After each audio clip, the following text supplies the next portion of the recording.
If you educate a man, you educate an individual. But if you educate a woman, you educate a nation.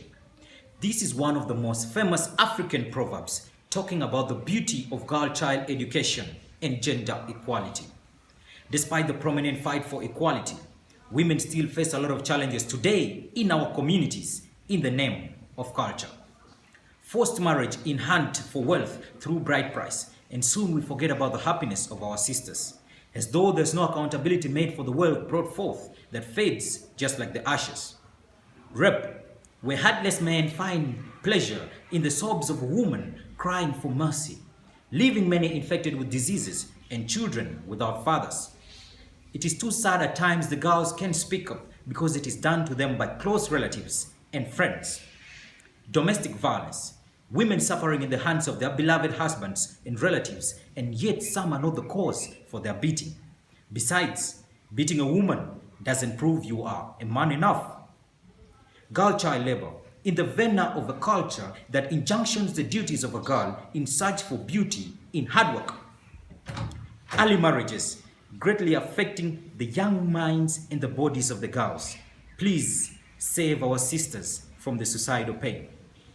Now, let alone the young minds and the mass of the girls, I do believe the girls have a great role to play in the world in terms of science and art. Great lawyers, business ladies, engineers, doctors, journalists, and so many more. This is robbed of them in marriage as many fail to make it back to school. So many dreams are lost. Stop early marriages and take our sisters to school.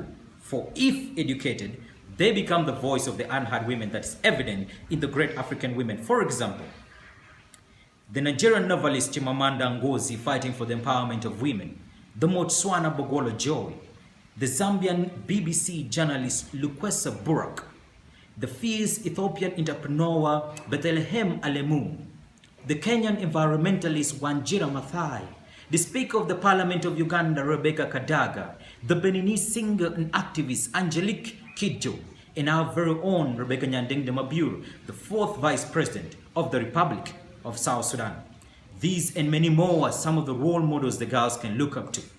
Now, culture is splendor, but we need to acknowledge that some practices that strain us should be eradicated.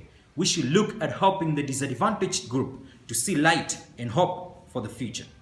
Now I say this to those who can hear me, that culture defines who we are, but shouldn't destroy who we can become. The girls deserve more to what is meant for them in the disguise of culture. For Christ's sake, they are girls, not brides. Culture doesn't pay the hustles of a woman, neither does it appreciate them.